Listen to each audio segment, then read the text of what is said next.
December মাস চলছে না, 25শে ডিসেম্বরে একটা দিন আসছে, যে দিনটার নাম হলো বড়দিন। কি দিন? বড়দিন। আমি একদিন এক মাস্টারমশাইকে বলছি, তিনি প্রাইমারি প্যারা টিচার। আমি বলি বড়দিন মানে কি? বলে জানেন না, ওই দিনটা সবচেয়ে বড় হয়। আমি বলি তুমি কি ঘুষ দিয়ে চাকরি পেইলে না কি? বলো না, ডিসেম্বর মাসে বড়দিন হবে কেন? হ্যাঁ, মিনিটে বড়, ঘন্টায় বড় যদি বলো, সেটা জুলাই মাসে হবে। বছরের সবচেয়ে বড় দিন কোন মাসে হবে? জুলাই মাসে হবে। অপসুর হবে, অনুসুর হবে। আমি একটু ভূগোল পড়েছি, তুমি কি মাস্টারি করছো? হ্যাঁ, বলছে এই দিনটা বড় নয়। এমনই মাপে বড়। 5:03 সূর্য ডুবে যাচ্ছে। কোথায়? 6:30টায় সূর্য ডুবে। দিন ছোট হয়ে গেছে তো, ছোট হয়নি? হ্যাঁ, মগরেব হতো 6:32, মগরেব হচ্ছে 5:03। তাহলে 1.5 ঘন্টা দিন ছোট হয়ে গেছে, দিন বড় কি করে হলো? বলছে না, এটা বড় দিন। কিসের বড়? বলছে এটা মাপে বড় নয়, ডিউরেশনে বড় নয়। কিসে বড়? বলছে মাহাত্ম্যে বড়, মর্যাদায় বড়। কিসের মর্যাদারে? বলছে আজকে যীশু খ্রিস্টের জন্মেছিল, ঈসা নবী জন্মেছিল, তাই আমরা গোটা পৃথিবীর খ্রিস্টানরা আজকে নবীর জন্মদিন পালন করছি। কোন নবীর? ঈসা নবীর। কোন নবীর? যীশু খ্রিস্টের, ঈসা নবীর। হ্যাঁ, গোটা পৃথিবীর খ্রিস্টান পালন করে। পৃথিবীতে খ্রিস্টান কত আছে? 250 কোটি। ভারতে খ্রিস্টান কত আছে? 1 কোটি। খুব জোর। কিন্তু দেখবেন মেদিনীপুর সদরে একটা এমন বাড়ি থাকবে না যেদিনে বড়দিন পালন হবে না, কেক কাটা হবে না। এরা কি সব খ্রিস্টান নাকি? কোনো বেটা খ্রিস্টান নয়, মুসলমানের বেটা মুসলমান। এর দাদু মুসলমান, এ জানে না কিসের বড়দিন। বলছে চল গাড়ি ভাড়া করে আজকে মন্দারমণি যাব, মারুতির ছাদে আজকে বক্স বাজিয়ে দিয়ে আমরা গান বাজিয়ে বাজিয়ে ফেস্টি করব। কেন? বলছে আজ বড়দিন। কিসের বড়দিন? আর যীশু খ্রিস্টের বড়দিন। মুসলমানদের নবীর বড়দিন লাই, হিন্দুর বড়দিন লাই। হিন্দুর বড়দিন রামনবমী, যেদিনে ভগবান রাম জন্মেছেন। হ্যাঁ, জন্মাষ্টমী, যেদিনে ভগবান শ্রীকৃষ্ণের জন্ম হয়েছে। এগুলো হিন্দুরা পালন করবে। হিন্দুরা কেন বড়দিন পালন করবে? কথা বুঝে আসছে? হিন্দুর ছেলে কেন 25শে ডিসেম্বরকে বড়দিন পালন করবে? বলবে না, আমরা বিরাট উদার, আমরা খ্রিস্টানদের নবীর দিনটাকে বড়দিন বলে মনে করি। তো তাহলে রবিউল আউয়ালটাকে কেন তারা মনে করিস নি? হ্যাঁ, অ্যাকচুয়ালি ইসলামে জন্মদিন মৃত্যুদিন বলে কোনো কনসেপ্ট নেই। কথাটা বুঝে আসছে তো? আমি 10 বছর পরে আপনাদের এই এলাকায় এলাম। 10 বছর আগে এলাইগঞ্জে এসেছিলাম একবার, আমার বন্ধুর মাধ্যম দিয়ে। মৌলানা মঞ্জুরুল আলম সাহেব এসেছিলেন, আমি এসেছিলাম, আবার এসেছি। আবার বলে যাচ্ছি আপনাদেরকে, বড়দিন কাদের? অনলি খ্রিস্টানদের। তারা তাদের নবীর জন্মদিন পালন করে। কোন দিনে? 25শে ডিসেম্বর রাত্রি 12টার সময় ওরা হৈ হৈ করে বলে আজকে আমাদের নবী জন্মেছিল, আজকে আমাদের নবী জন্মেছিল। কিন্তু ইতিহাস বলছে যীশু খ্রিস্টের জন্ম 25শে ডিসেম্বর নয়, জানুয়ারি মাসের 12 তারিখে। ডক্টর জোহর সরকার, যিনি প্রসার ভারতীর সিইও, নাম শুনেছেন? দূরদর্শন, সরকারি টিভি, তার চিফ এক্সিকিউটিভ অফিসার, তিনি লিখলেন আনন্দবাজার পত্রিকায় যে বড়দিন 25শে ডিসেম্বরে যীশু খ্রিস্ট জন্মায়নি, তিনি জন্মেছেন জানুয়ারি মাসের 11-12 তারিখে।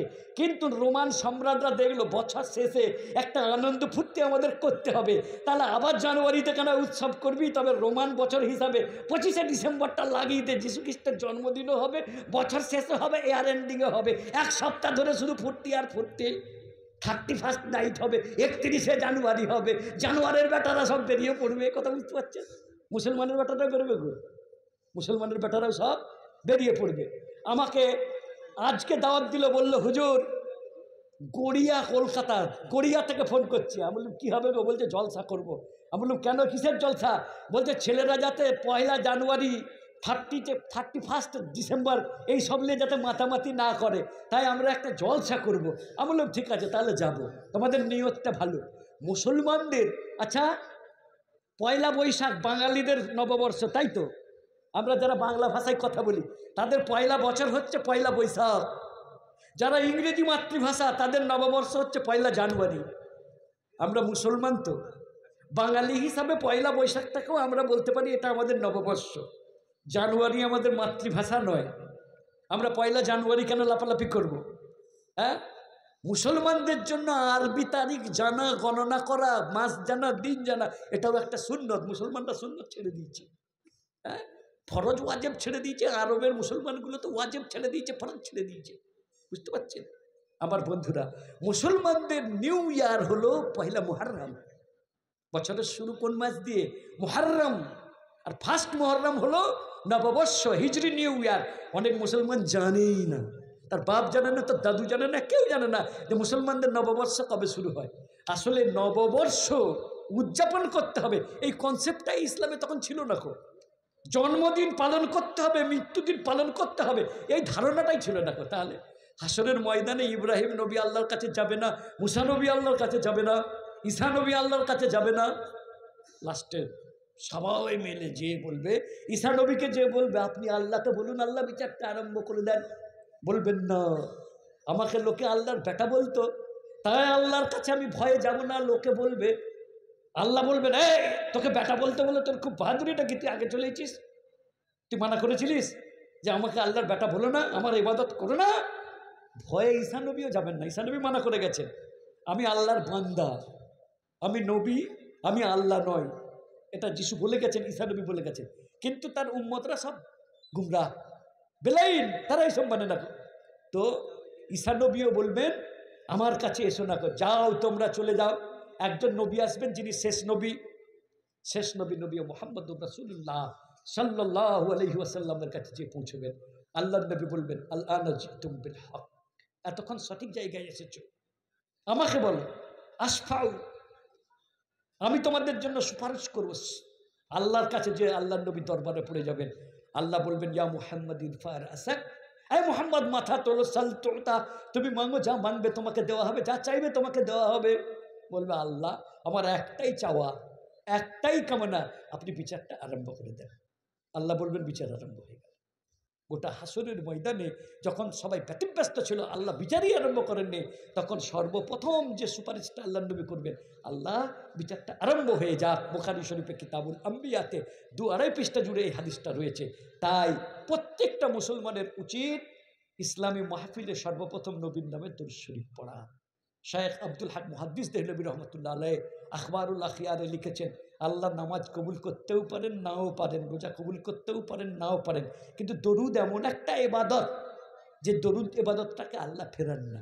আল্লাহ বলেছেন, আল্লাহ নবী বলেছেন, আমার উপরে কেউ যদি একবার দরুদ পড়ে আল্লাহ তাকে 10টা রহমত দান করেন।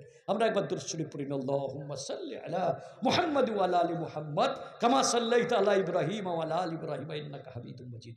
আল্লাহুম্মা বারিক আলা মুহাম্মাদ ওয়া আলা আলি মুহাম্মাদ কামা বারাকতা আলা ইব্রাহিম ওয়া আলা আলি ইব্রাহিম ইন্নাকা হামিদুম মাজিদ। হ্যাঁ, আমার নাম যখন বলছিল, বললো মৌলানা আজিজুল হক কাসেমি সাহেবের বেটা।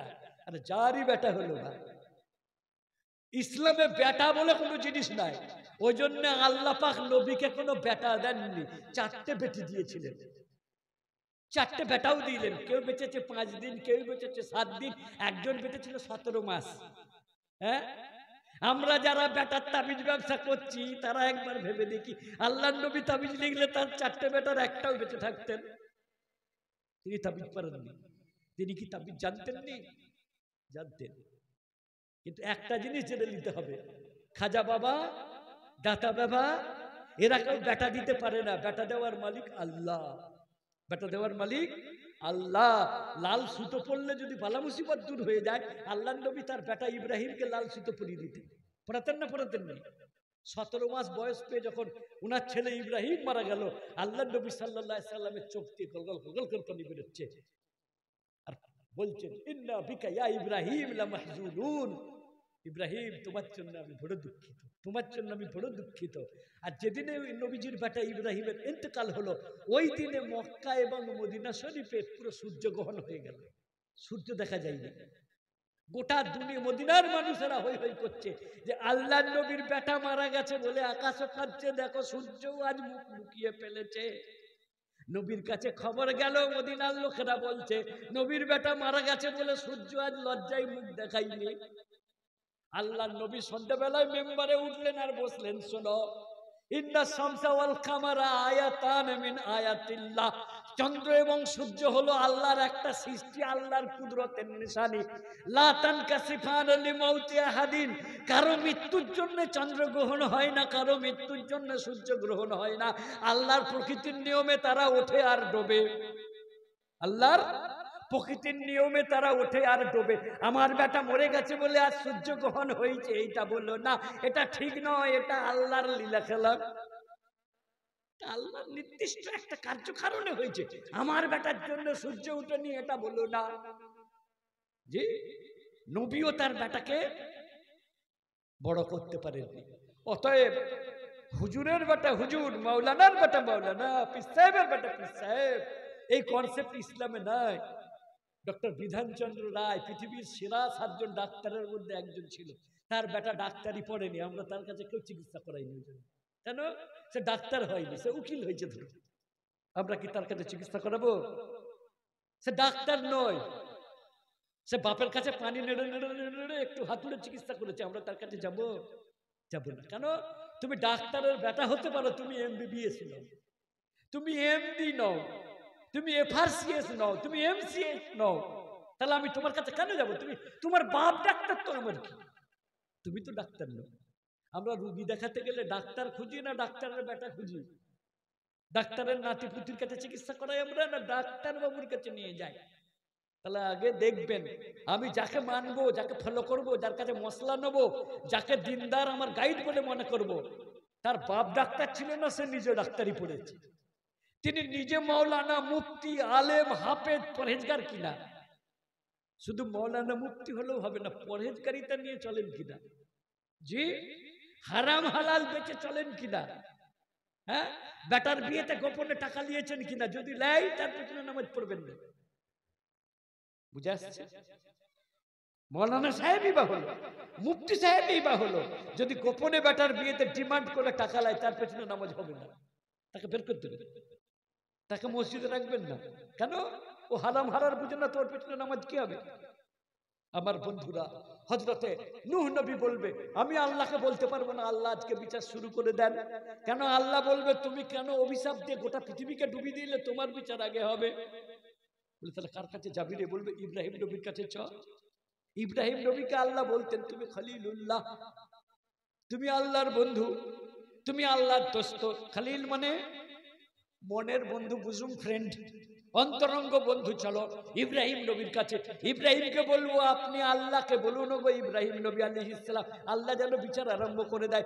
ইব্রাহিম নবী বলবেন, সালাসু কাযিবাতিন কাযাবতুহা, জীবনে 3টা মিথ্যা কথা বলেছিলাম, আমি আল্লাহর কাছে যাব না।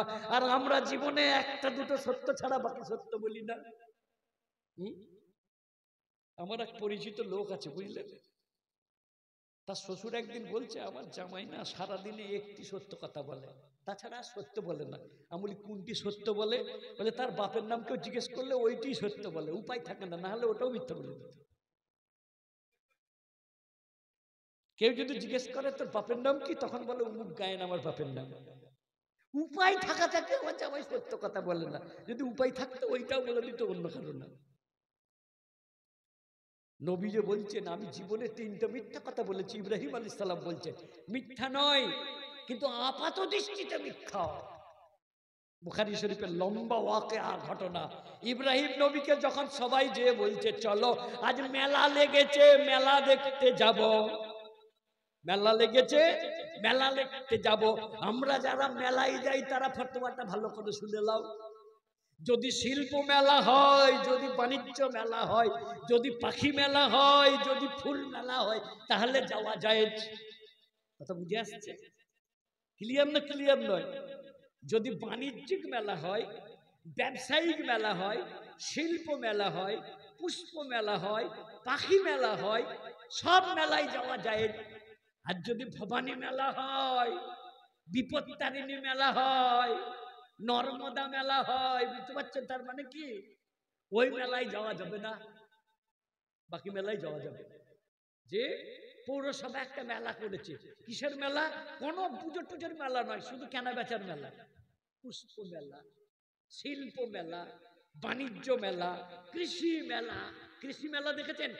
একটা মূল্য নিয়েছে 12 হাত করে লম্বা, একটা বাঁধাকপি নিয়েছে 22 কেজি ওজন, একটা কুমড়ো নিয়েছে 52 কেজি ওজন, এর নাম কৃষি মেলা। একটা ফুল নিয়েছে 5 কেজি ওজনের গাঁদা ফুল, এগুলো হলো পুষ্প মেলা, বাণিজ্য মেলা, কৃষি মেলা। এই মেলা যাওয়া জায়েজ আছে, অন্য মেলায় যাওয়া জায়েজ নাই। বুঝে গেল? ইন জেনারেল বলে দিলুম। আর কোন মেলায় যাওয়া যাবে কোনটায় যাওয়া যাবে না আপনারা জায়গা ধরে ধরে ফতোয়া নেবেন না, একদম ফর্মুলাই ফেলে দেন। বেচাকেনার মেলা বাণিজ্যিক মেলা যাওয়াই যাবে, আর যদি কোনো ধর্মকেন্দ্রিক মেলা হয় তাহলে সেই মেলায় যাওয়া যাবে না। কথা বুঝে এলো? জি, ইব্রাহিম নবীকে যে বলছে চলো আমরা মেলায় যাব, মেলাটা ছিল ভবানী মেলা। ইব্রাহিম ফানাজারা নাজরাতান ইলান নুজুমে, আকাশের দিকে তাকালো আর আল্লাহর কথা ভাবলো। ফাকালা ইন্নী সাকিমুন, বলল আমার শরীর খারাপ আমি যাব না। অথচ শরীর খারাপ লাই তার মন খারাপ ছিল। কেন? ওখানে সবাই যে মূর্তি পূজা করছিল আর ইব্রাহিম নবী মূর্তি পূজা বিরোধী ছিলেন, বললেন আমি যাব না। এই তোমরা কথা বললো না রাইহান, তোমরা এত কথা বললে ডিস্টার্ব হবে। বললো ওই মেলায় যাব না, আমার শরীর খারাপ। আসলে তার শরীর খারাপ ছিল না, কিন্তু বর্তমান যুগে সায়েন্স বলছে মন খারাপও একটা বিরাট বড় অসুখ। বুঝতে পারছেন? রাজার অসুখ, রাজার অসুখ গল্প পড়েছেন? কারো যদি মাথায় ঢুকে যায় যে আমার শরীর খারাপ, কেউ ভালো করতে পারবে না তাকে, পৃথিবীর সব ডাক্তার আলা হয়ে যাবে। হ্যাঁ, কেউ যদি বলে দেয় তোমার বন্ধুর করোনা হইল, ও তখন 8 দিন ওর জ্বর এসছে, যে আমি তো ওর সাথে বসে একসাথে এক দোকানে চা খেয়েছিলুম, এক টেবিলে বসে দুজনে এক কলম নিয়ে লেখালেখি করেছিল, আমার বন্ধুর যখন করোনা হয়েছে তাহলে আমারও হয়েছে, প্রতিদিন জ্বর আসছে তার। 10 দিন পরে ওর বন্ধুকে নিয়ে যে সোয়াব টেস্ট করে বললো না ওর পজিটিভ হয়নি, সন্ধ্যেবেলায় এর জ্বর পালিয়ে গেল। বলছে ওর যখন হয়নি তাহলে আমারও হয়নি। এটাকে বলে মানসিক রোগ, এটাকে বলে মানসিক ব্যাধি, মনের রোগ। ইব্রাহিম নবীর কোনো জ্বর হয়নি, কিন্তু মনোবেদনা মনকষ্ট হচ্ছিল।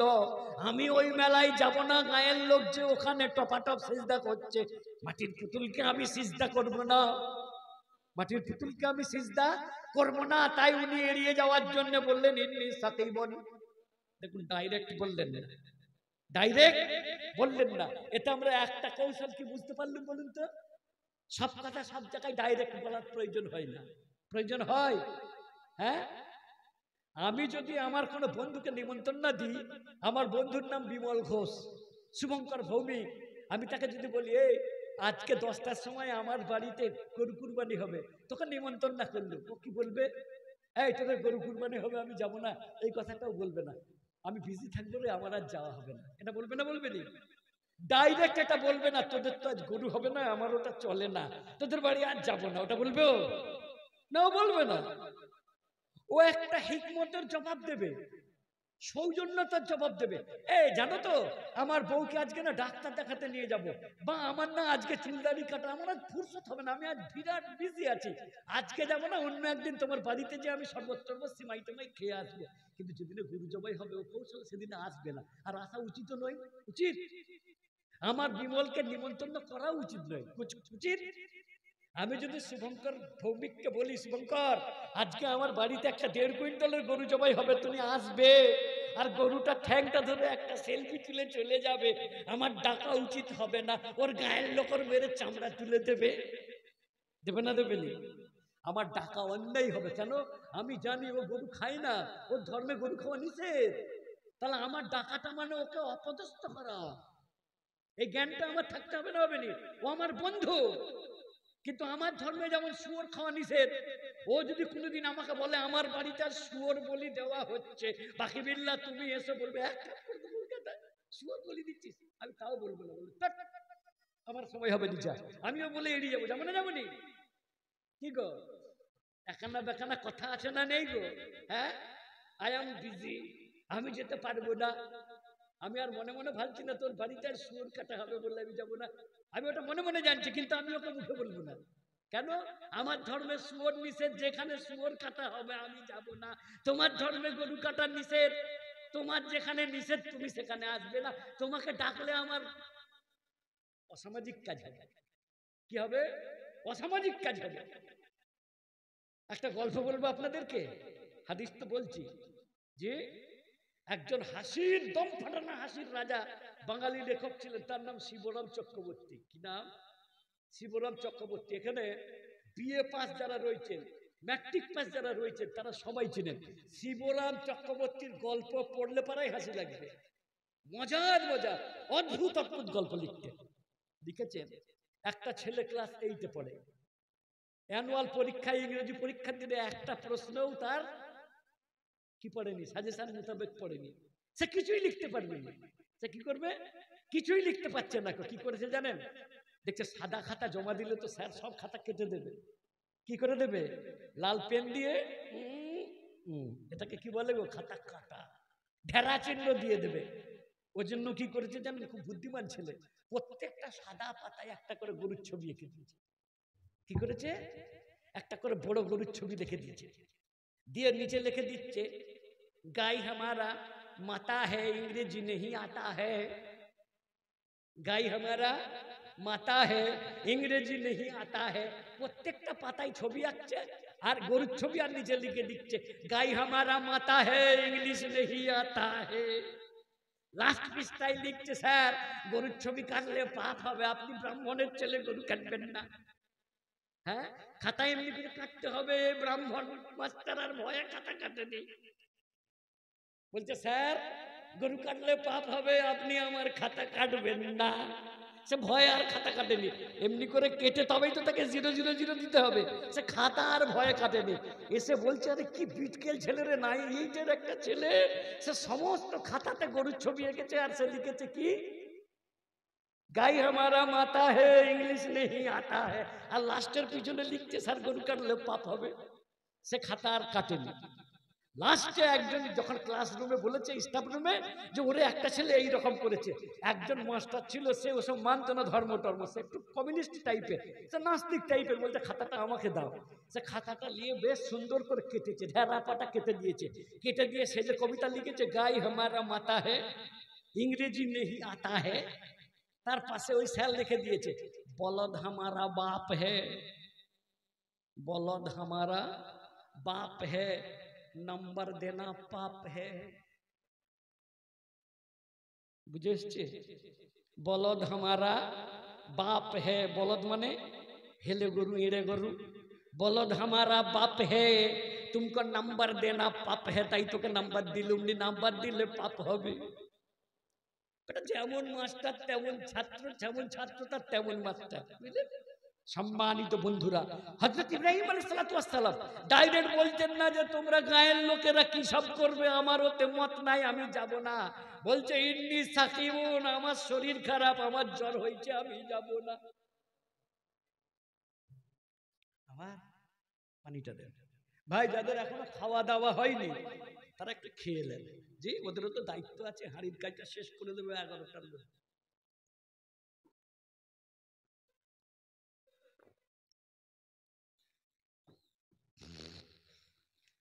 আমার সম্মানিত বন্ধুরা, হযরত ইব্রাহিম আলাইহিস সালাতু ওয়াস সালাম বলছেন ইন্নী সাকিমুন, আমি অসুস্থ, আমি যাব না।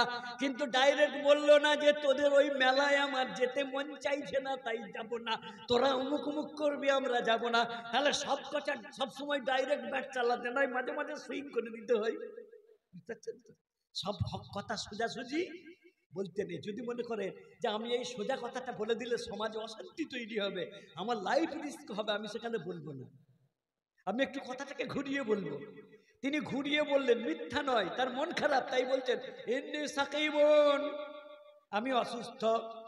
আর ইব্রাহিম নবী যখন মিশরে গেলেন তখন মিশরের জালিম বাদশা তার সুন্দরী বিবি সারাকে কেড়ে নিল। সারাকে কেড়ে নিয়ে বলছে ইব্রাহিম সারা তোমার কে? যদি বলে ওটা আমার বিবি, মিশরের জালিম বাদশার নিয়ম ছিল যদি স্বামী হয় তাকে মেরে ফেলবে, তার বউটা দখল করে নেবে। আর যদি বলে আমরা ভাই বোন, তাহলে ওর ভাই তাকে 2-4 ঘা দিয়ে বলবে তুই পালা, তোর বোনটা আমার কাছে রইল। জানে বাঁচতে হবে।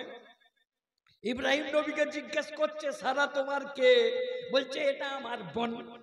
ওটা মিথ্যা ছিল, উনি বোন ছিলেন না, ওটা কি ছিল? মিথ্যা ছিল। কিন্তু হাদিসের পণ্ডিতরা বলছেন ওটা মিথ্যা নয়। কেন? ভ্রাতৃত্ব 3 রকমের আছে। ক রকমের? 3 রকমের। একটা ঔরসগত ভ্রাতৃত্ব, আমরা 2 ভাই মানে মায়ের পেটের ভাই, এক বাপের ঔরসে আমরা জন্ম, এটা রক্তগত ভ্রাতৃত্ব। একটা সামাজিক ভ্রাতৃত্ব, একটা মানবিক ভ্রাতৃত্ব। আমরা ভারতবর্ষে হিন্দু মুসলমান পাশাপাশি ভাই বাস করি, আমরা এক দেশের মানুষ, এক জাতি, এক দেশের নাগরিক, আমরা ভাই ভাই।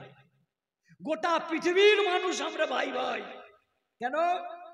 আল্লাহ বলেছেন কোরআনের মধ্যে আমি তোমাদেরকে একজন পিতার একজন মাতা থেকে সৃষ্টি করেছি। কি করেছি?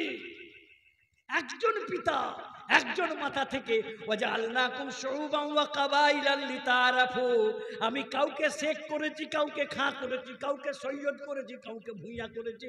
এজন্য নয় যে তোমরা বলবে আমরা সৈয়দরা দামি লোক, আমরা খাঁ সাহেবরা দামি লোক, এজন্য আমি করিনি। বরং কি করেছি, কেন করেছি? ওয়াজআলনাকুম শুউবান ওয়া কাবাইলা, তোমাদেরকে নানা গোত্রে নানা বংশে আমি বিভক্ত করেছি। লিতাআরাফু, যাতে তোমরা পরস্পর পরিচিত হতে পারো। গায়ে তিনটে আব্দুল আছে, একটা আব্দুল ভাঙি, একটা আব্দুল কাজী, একটা আব্দুল মন্ডল, একটা আব্দুল শেখ। হওয়ার জন্য আমি পদবি তৈরি করেছি, বস্ত্র তৈরি করেছি, জাতি বিভাজন করেছি। নাহলে সৈয়দ বংশের বেনামাজির মাতাল হলেও আর খাঁ বংশের বেনামাল হলেও শেখ বংশের সাধারণ মানুষের চেয়ে ভালো হবে তা নয়। আল্লাহর নবীর বংশ হলে ভালো হয়ে যাবে? আবু জেহেল তো নবীর চাচা ছিলেন, আবু লাহাব তো নবীর চাচা ছিলেন, সে কি জান্নাতে যাবে? যাবে না, যাবে না। নবীর চাচা হযরতে আবু তালেব নবীর পরম বন্ধু ছিলেন, কিন্তু তিনি জান্নাতে যাবেন না। মুসলিম শরীফের হাদিস, বাবুল ঈমানে ইনদাল গরগরা। যখন গড়গড়া মানে ঘরঘড়া নিয়ে এসে যাবে, জাকনদানি শুরু হয়ে যাবে। আল্লাহর নবীর যখন চাচা আবু তালেবের ইন্তেকাল হচ্ছে, নবী সাল্লাল্লাহু আলাইহি সাল্লাম যে বললেন, ওগো চাচা আবু তালেব, তুমি আমার পরম বন্ধু, তুমি আমার পরম অভিভাবক ছিলে। গোটা আরবের বিশ্ব যখন আমার বিপক্ষে চলে গেছিল, সবাই আমাকে ছেড়ে চলে গেছিল, তুমি আবু তালেব আমাকে আগলে রেখেছিলে। কিন্তু কিয়ামতের দিনে হাসরের মাঠে আমি তোমার জন্য সুপারিশ করব। তার জন্য একটাই শর্ত হচ্ছে কালেমা লা ইলাহা ইল্লাল্লাহু মুহাম্মাদুর রাসূলুল্লাহ। তুমি পবিত্র কলমা পড়ে লাও চাচা, মরার আগে আমার এই কলেমায় দীক্ষা লাও, তবেই আমি আল্লাহকে বলতে পারবো, আল্লাহ এটা আমার চাচা যান, এটা আমার চাচা যান। হযরত আবু তালেব বললেন, ভাইজা, ভাতিজা, ওগো ভাইপো মুহাম্মদ সাল্লাল্লাহু আলাইহি ওয়াসাল্লাম, তুমি আল্লাহর নবী, তুমি সত্য নবী, এটা আজ নয়। তোমার যখন 12 বছর বয়স আমি তখন থেকেই জানতাম। বলি সুবহানাল্লাহ। পৃথিবীতে একটা গাছ এখনো বেঁচে আছে, যে গাছটার বয়স 1400 বছর। কত বছর বয়স? 1400 বছর। তাকে সাহাবি গাছ বলা হয়। জর্ডান, আরবি নাম উর্দুন, ইংলিশ নাম জর্ডন। জর্ডনের বাদশাহ সেই গাছটাকে ঘিরে দিয়ে রেখে দিয়েছে সাহাবি ট্রি বলে। বর্তমান পৃথিবীর সবচেয়ে বড় মুফতি, যার পায়ের ধুলোও আমরা নয়, যার জুতোও আমাদের চেয়ে আল্লাহর কাছে বেশি দামি, তিনি হলেন শেখুল ইসলাম মুফতি জাস্টিস তাকি উসমানী সাহেব। শেখুল ইসলাম, শেখুল আরবে ওয়াল আজমে, যিনি অনর্গল আরবিতে বক্তৃতা করেন, আরবিতে কিতাব লিখেন, অথচ মানুষটা কিন্তু পাকিস্তানের। আরবের মানুষরা যার কাছে হাঁটু মুড়ে বসেন এলেম নেওয়ার জন্য। গোটা পৃথিবীর, বর্তমান পৃথিবীর সবচেয়ে বড় ইসলামিক স্কলার হলেন মুফতি জাস্টিস তাকি উসমানী। উনি বলছেন, আমি 8টা লক্ষণ পেয়েছি, যার দ্বারা আমি বুঝতে পেরেছি এই গাছটা কিন্তু সাহাবি গাছ। সেই গাছ যেটা নবী পাক সাল্লাল্লাহু আলাইহি সাল্লামকে ছায়া দান করেছিল, যখন নবী পাক সাল্লাল্লাহু আলাইহি সাল্লাম তার চাচা আবু তালেবের সাথে 12 বছর বয়সে সিরিয়ায় যাচ্ছিলেন ব্যবসা করার জন্য। সিরিয়া মানে, যেই সিরিয়ায় এখন লড়াই চলছে। কিসের লড়াই? সিরিয়ার বাদশা হলো শিয়া আর জনগণ হলো সুন্নি। জনগণ হলো সুন্নি। আমেরিকা এবং রাশিয়া বলছে জনগণ তোমাদের ইচ্ছাই সুন্নি বাদশা পাবে না, বাশার আল আসাদ হলো তোমাদের বাদশা, ও রাজবংশ তোমাদেরকে রাজত্ব করবে। এরা বলছে আমরা মানব না, আমাদের জনগণ সুন্নি, আমরা সুন্নি বাদশা চাই। এই নিয়ে তো ঝামেলা। ইরাকে ছিল এর উল্টো, সাদ্দাম হোসেন ছিল সুন্নি আর ইরাকের জনগণ ছিল শিয়া, তারা একে মানত না, এই নিয়ে ঝামেলা হতো। বুঝে আসছে?